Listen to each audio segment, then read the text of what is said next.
عزیزان محترم، حضور نبی کریم صلی اللہ تعالیٰ علیہ وسلم کے زمانہ اقدس میں کئی جنگیں ہوئی، جس کے اندر حضور نبی کریم صلی اللہ تعالیٰ علیہ وسلم بنفس نفیس شریک ہوتے۔ ایک جنگ میں حضور نبی کریم صلی اللہ تعالیٰ علیہ وسلم کے سامنے کچھ جنگ کے قیدی لائے گئے تو ان قیدیوں میں حضرت شیمہ رضی اللہ تعالیٰ عنہا بھی تھی۔ جب وہ حضور نبی کریم صلی اللہ تعالیٰ علیہ وسلم کے سامنے لائی گئی تو عرض کی، یا رسول اللہ صلی اللہ علیہ وسلم، میں آپ صلی اللہ علیہ وسلم کی رضائی بہن ہوں۔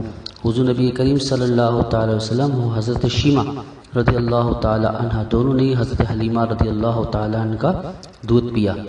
جو نبی کریم صلی اللہ تعالیٰ علیہ وسلم کو جب یاد دلایا کہ ہم بچپن میں ایک ساتھ ہوا کرتے تھے، تو حضور علیہ الصلوۃ والسلام اپنا عہد طفلی یعنی بچپن کو یاد کر کے بہت آبدیدہ ہوئے اور اپنی چادر مبارک زمین پر بچھا کر حضرت شیمہ رضی اللہ تعالیٰ عنہا کو نہایت عزت و احترام سے بٹھایا۔ پھر ان سے فرمایا، بہن، اگر تم میرے پاس رہنا چاہو تو آرام سے رہ سکتی ہو، اور اگر تم قبیلے میں واپس جانا چاہو تو تمہیں اختیار ہے۔ حضرت شیمہ رضی اللہ تعالیٰ عنہا کی زندگی اپنے قبیلے میں ہی گزارنا چاہتی تھی تو وہاں چلی گئی۔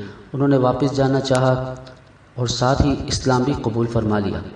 حضور نبی کریم صلی اللہ تعالیٰ وسلم نہایت عزت و احترام کے ساتھ انہیں اپنے قبیلے میں واپس بھیجا اور ساتھ ہی کچھ روپیہ، ایک بکری، 3 غلام اور 1 لونڈی ان کو عنایت فرمائی۔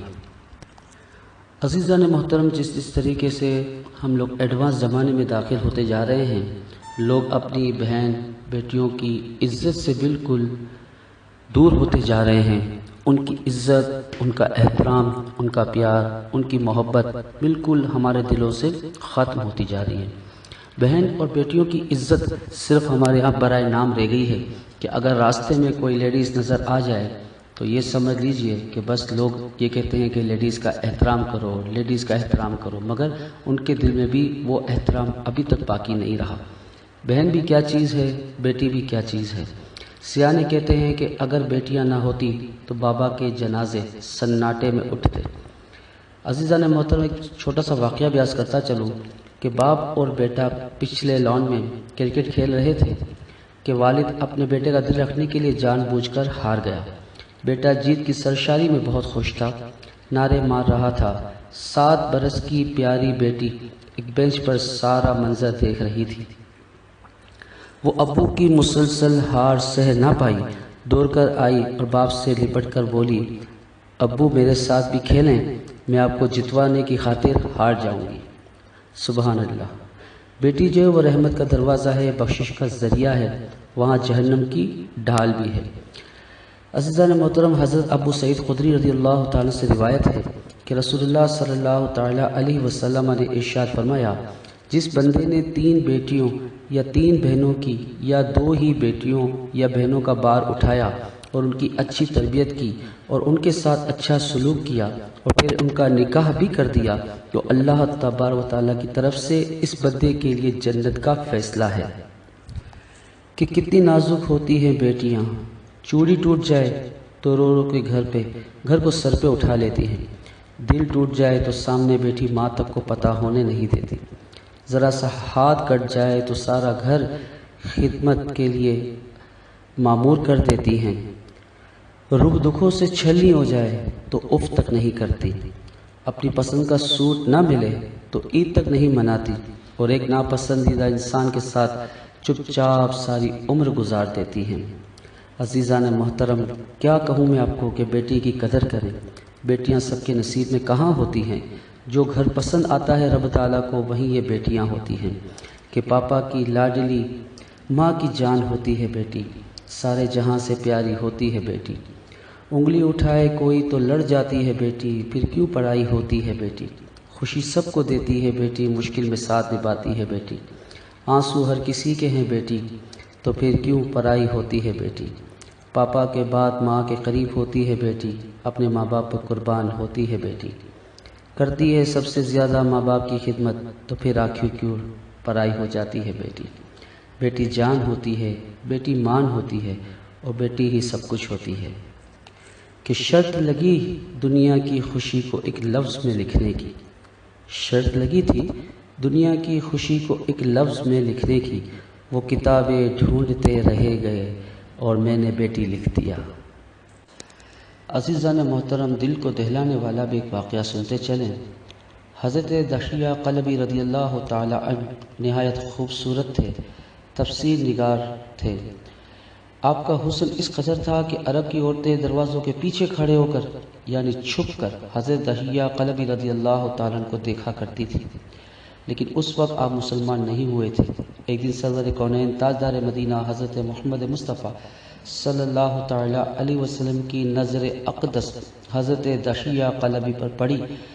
آپ صلی اللہ تعالیٰ علیہ وسلم نے حضرت دحیہ قلبی کے چہرے کو دیکھا کہ اتنا حسین اور خوبصورت نوجوان ہے۔ آپ نے رات کو اللہ تبارک و تعالیٰ کی بارگاہ میں دعا مانگی کہ یا اللہ، اتنا خوبصورت نوجوان بنایا ہے، اس کے دل میں اسلام کی محبت ڈال دے، اسے مسلمان کر دے، اتنے حسین نوجوان کو جہنم سے بچا لے۔ رات کو آپ نے دعا فرمائی تو یقیناً کہ حضور علیہ الصلوۃ والسلام کی زبان اقدس سے جو دعا نکلی اور وہ رد ہو، ایسا ممکن ہی نہیں۔ صبح جب حضرت دحیہ قلبی رضی اللہ تعالیٰ نے آپ صلی اللہ تعالیٰ علیہ وسلم کی بارگاہ میں حاضر ہوئے اور حضرت دحیہ قلبی کہنے لگے، اے اللہ کے رسول صلی اللہ علیہ وسلم، بتائیں آپ کیا احکام لے کر آئے ہیں؟ تو آپ صلی اللہ تعالیٰ علیہ وسلم نے ارشاد فرمایا، میں اللہ کا رسول ہوں اور اللہ واحد ہے، اس کا کوئی شریک نہیں۔ پھر توحید و رسالت کے بارے میں حضرت دحیہ قلبی کو بتایا۔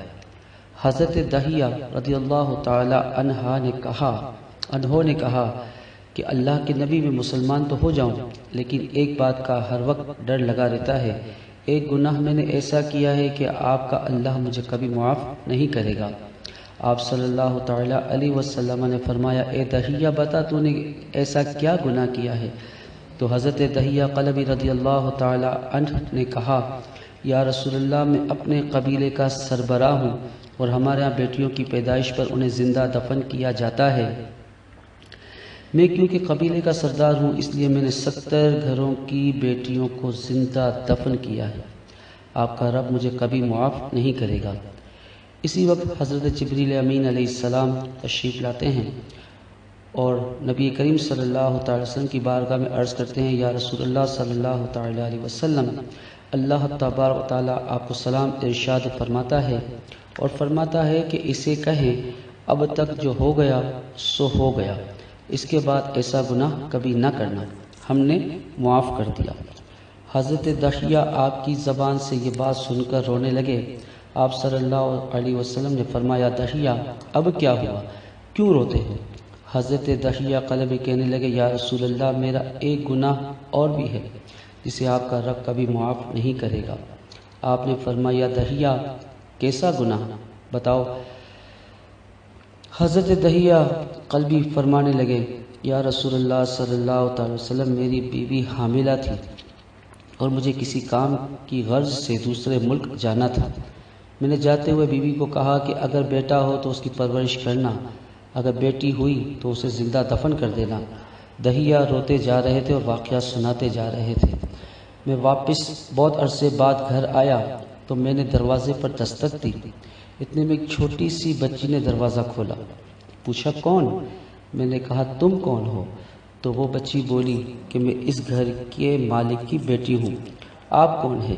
دحیہ فرمانے لگے، یا رسول اللہ صلی اللہ علیہ وسلم، میرے منہ سے نکل گیا، اگر تم میری بیٹی ہو اس گھر کے مالک کی تو میں مالک ہوں اس گھر کا۔ یا رسول اللہ، میرے منہ سے یہ بات نکلنے کی دیر تھی کہ چھوٹی سی اس بچی نے میری ٹانگوں سے مجھے پکڑ لیا اور بولنے لگی، بابا بابا بابا، اب کہاں چلے گئے تھے؟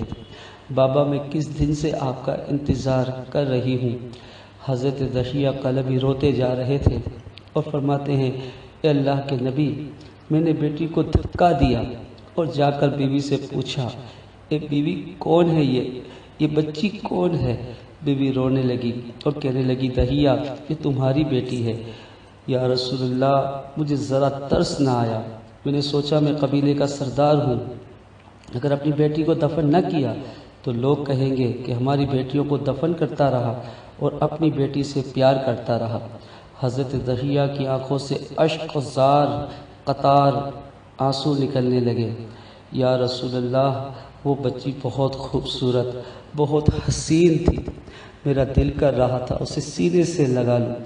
پھر سوچتا کہ کہیں لوگ بعد میں یہ نہ باتیں بنائیں کہ اپنی بیٹی کی باری آئی تو اسے زندہ دفن کیوں نہیں کیا۔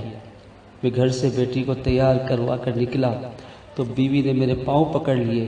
دہیا، نہ مارنا اسے، دہیا یہ تمہاری بیٹی ہے، ماں تو آخر ماں ہوتی ہے۔ میں نے بیوی کو پیچھے دھکا دیا اور بچی کو لے کر چل پڑا۔ رستے میں میری بیٹی نے مجھے کہا، بابا مجھے نانی کے گھر لے کر جا رہے ہو؟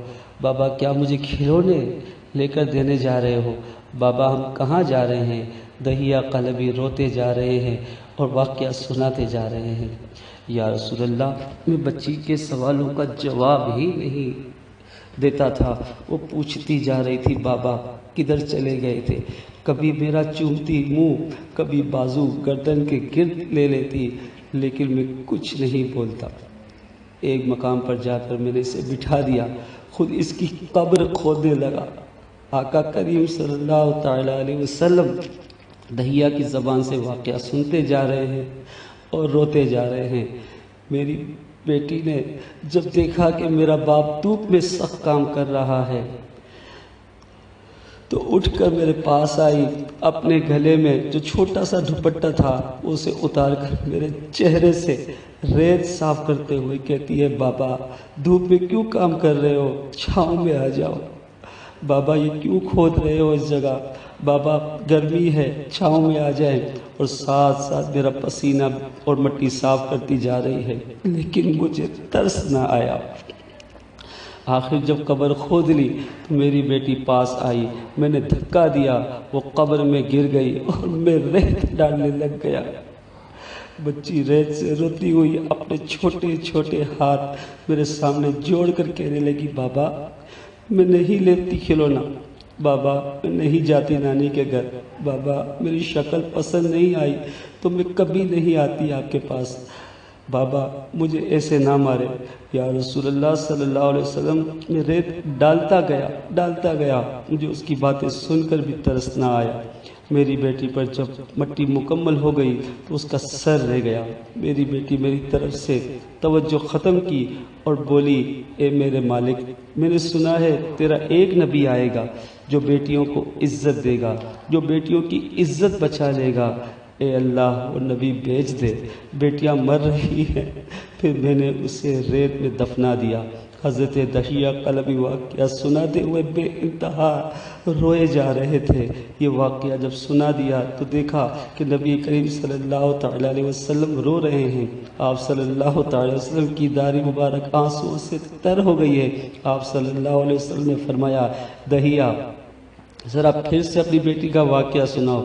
اس بیٹی کا واقعہ جو مجھ محمد کے انتظار میں دنیا سے چلی گئی۔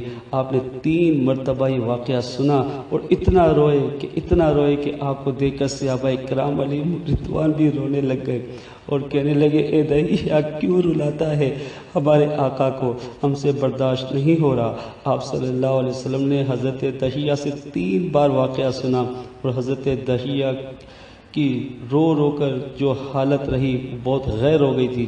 اتنے میں حضرت جبریل علیہ السلام حاضر ہوئے اور فرمایا، یا رسول اللہ صلی اللہ تعالی علیہ وسلم، اللہ تبارک تعالیٰ آپ کو سلام ارشاد فرماتا ہے اور فرماتا ہے کہ اے محبوب صلی اللہ تعالی علیہ وسلم، دہیا کو کہہ دیں جو اس وقت تھا وہ اس وقت تھا جب اس نے اللہ اور آپ صلی اللہ تعالی وسلم کو نہیں مانا تھا، اب مجھ کو اور آپ صلی اللہ تعالی وسلم کو اس نے مان لیا ہے تو دہیا کا یہ گناہ بھی ہم نے معاف کر دیا ہے۔ اس کے بعد آپ صلی اللہ علیہ وسلم نے فرمایا، جس نے 2 بیٹیوں کی کفالت کی، انہیں بڑا کیا، ان کے فرائض ادا کیے، وہ قیامت کے دن میرے ساتھ ہوگا۔ اس طرح ہوگا جس طرح شہادت کی اور 7 والی انگلی آپس میں ہیں۔ جس نے 2 بیٹیوں کی پرورش کی اس کی یہ اہمیت ہے، تو جس نے 3 یا 4 یا 5 بیٹیوں کی یا بہنوں کی پرورش کی اس کی کیا اہمیت ہوگی۔